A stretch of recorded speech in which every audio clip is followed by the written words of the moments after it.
Title: The Landlord's Lie and the 5-Minute Fire Pit. A Judge. Judy expose. The air in the television studio courtroom was thick with a nervous energy, a palpable tension that seemed to suck the oxygen right out of the brightly lit space, making it hard to breathe for the two young men seated at the plaintiff's table.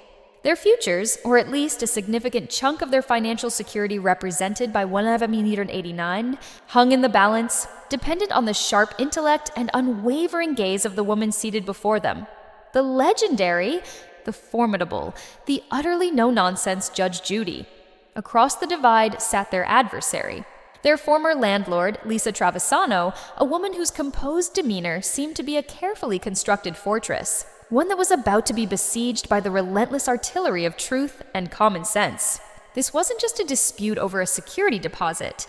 This was a classic clash of narratives, a he-said-she-said drama where one party was banking on the hope that a minor alteration to a backyard would be enough to justify pocketing their hard-earned money, a hope that was about to be spectacularly dismantled piece by piece, brick by brick. The announcer's voice had just faded.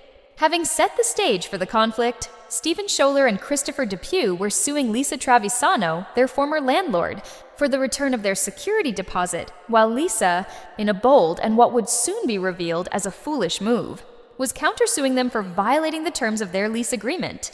The spotlight first fell on the plaintiffs, two roommates who had simply wanted a place to call home. Judge Judy, her eyes missing nothing, began with a tone of efficient clarity. "What is your last name, sir?" The man, Christopher Depew, responded with a quiet, "Depew," the single word carrying the weight of his anxiety. "Who's going to speak for the two of you?"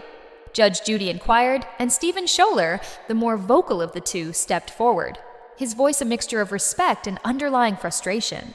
"I will." "You're Mr. Scholler," Judge Judy confirmed, and with his yes, the battle was officially joined. Judge Judy laid out the foundational facts, her voice a steady drumbeat of logic. "Mr. Scholler, you and your co-plaintiff rented a house from the defendant." "Yes," Stephen affirmed, his posture straightening as he prepared to defend their position. "And you had a 1-year lease," she continued, to which Stephen clarified, "About 13 months, roughly 13 months, a detail that highlighted the not insignificant amount of time they had made that house their home. And you stayed during the course of the lease. And you paid your rent. And you also had a security deposit," Judge Judy summarized, establishing that these were, on the surface, model tenants. "Yes," Stephen repeated, the simplicity of the answer belying the complexity of the conflict that was about to unfold. "Okay," Judge Judy said, her focus sharpening like a laser. $1,789 is what you're requesting." "Yes," Stephen said, and in that number was the entire reason they were here. The principle, the money, the sense of being wronged. The first critical juncture arrived with Judge Judy's question, "When did you move out?" Stephen's answer, "We moved out June 30th of this year," was precise, a date etched into his memory. Then came the pivotal inquiry, the moment where Lisa Travisano's case would begin to show its first cracks. "Did Miss Travisano do a walkthrough with you?" Judge Judy asked, and Stephen confirmed she had, but with a crucial telling qualifier, "Yes, just a verbal walkthrough." Judge Judy's expression shifted, a flicker of skepticism crossing her features. "What is a verbal walkthrough?" she probed, her tone suggesting she already knew the answer and found it lacking. "No checklist or anything like that," Stephen explained, and the audience could feel the first tremor of instability in Lisa's position. "A proper walkthrough is a ritual of accountability, a documented ceremony where both parties agree on the state of the property. A verbal one was nebulous, insubstantial, a conversation that could be easily denied or twisted later, which was precisely the problem about to be exposed." "Did she walk through the house with you?"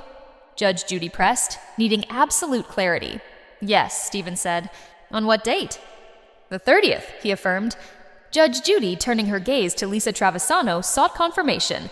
"Is that correct?" And Lisa, perhaps not yet realizing the trap she was in, agreed. "Yes."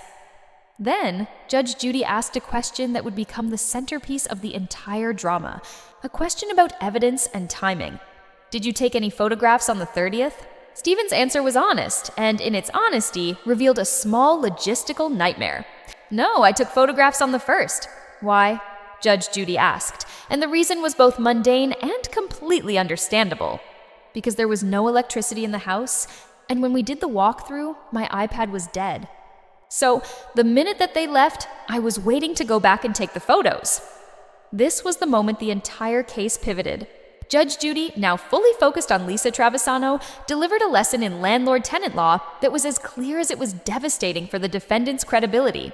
Well, that's a problem, Miss Travisano, because that's what a walkthrough is for. A walkthrough is on the date that they are departing or immediately preceding that. You go through, the landlord goes through, usually with a checklist, and says, "This is wrong, this is wrong," or so that they have an opportunity to say, "Well, this is the way it was when I rented the house." In that moment, Judge Judy wasn't just ruling. She was teaching everyone in the room the importance of procedure and fairness. Lisa, sensing the ground shifting beneath her, tried to counter, her voice taking on a defensive edge. They were still, had boxes and belongings still there at the move, at the walkthrough. It was a weak argument, and Judge Judy swatted it away with ease. "That's okay. You're not complaining about boxes and things." Flustered, Lisa tried another tack. No, but the cleaning was not done yet. But the damage was done. The process had been flawed, and Judge Judy had noticed.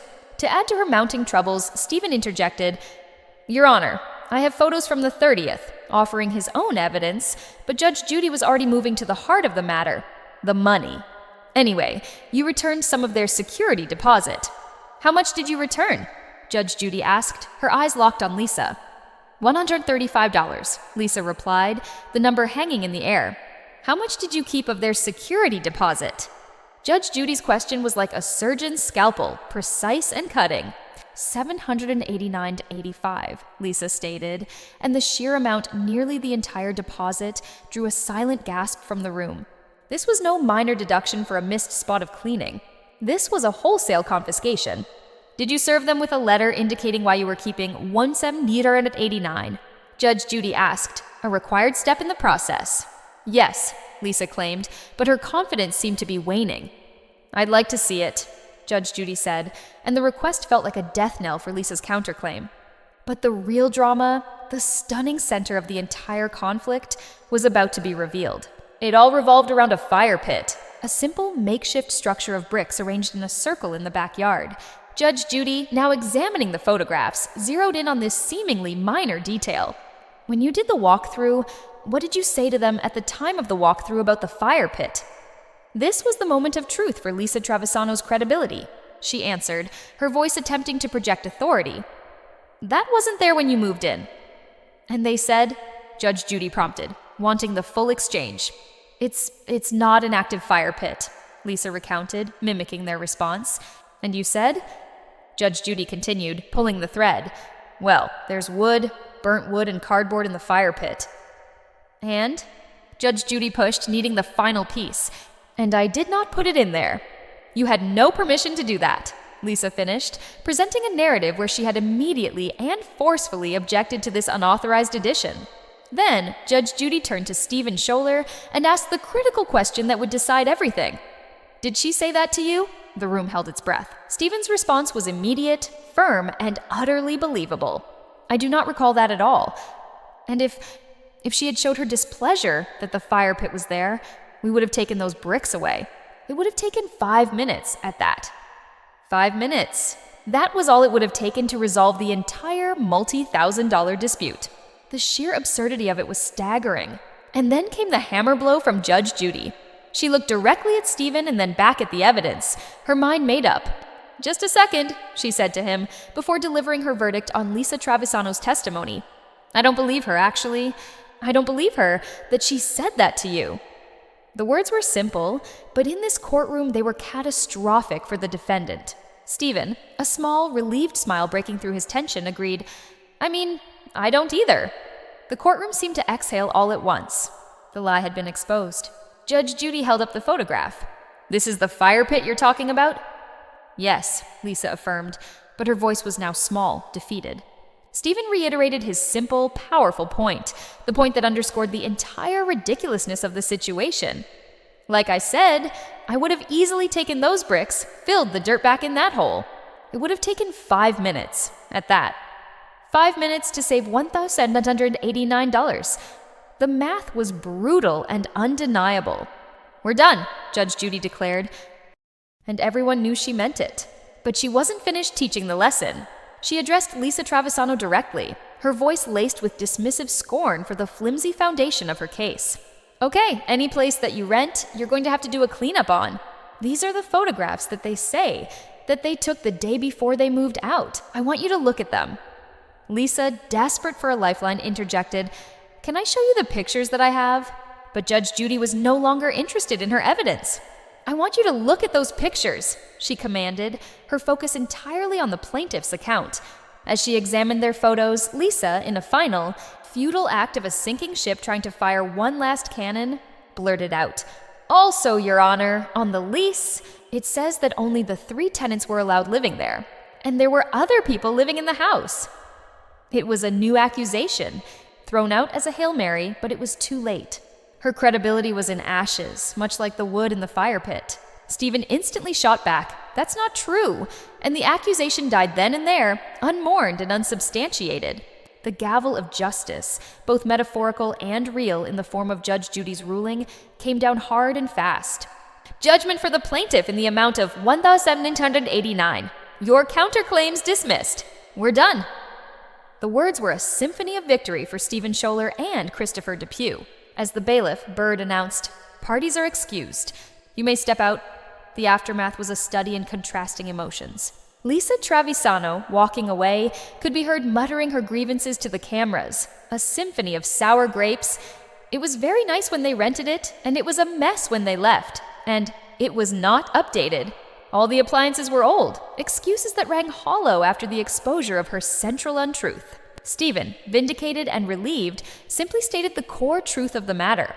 She was just upset that she was caught in a lie and caught a perfect, succinct summary of a case where a landlord's attempt to capitalize on a 5-minute fix had spectacularly backfired, leaving her not only financially poorer, but publicly humiliated on a national stage. A testament to the fact that no amount of posturing can withstand the brilliant, unforgiving light of the truth. Lesson for the listeners and viewers. The story of Stephen Scholler, Christopher Depew, and Lisa Travisano serves as a powerful reminder for both tenants and landlords. For tenants, it underscores the critical importance of knowing your rights and following proper procedures, such as insisting on a documented walkthrough with a checklist and taking time-stamped photographs upon move-in and move-out. Your diligence is your first line of defense. For landlords, this is a stark warning against dishonesty and exploiting technicalities for financial gain. A security deposit is not a secret bonus. It is a trust held in safeguard, and attempting to withhold it based on exaggerated or fabricated claims will not stand up in any court of law, especially not one presided over by the unerring eye of Judge Judy. Ultimately, the simplest solution is often the best one. Communicate openly and act in good faith. Had Lisa Travisano simply pointed out the fire pit during the walkthrough, Stephen and Christopher would have happily spent 5 minutes rectifying it, saving everyone the time, stress, and expense of a lawsuit. Let this be a lesson that integrity is always the most valuable asset, and attempting to build a case on a foundation of lies is as futile as trying to hold back the tide.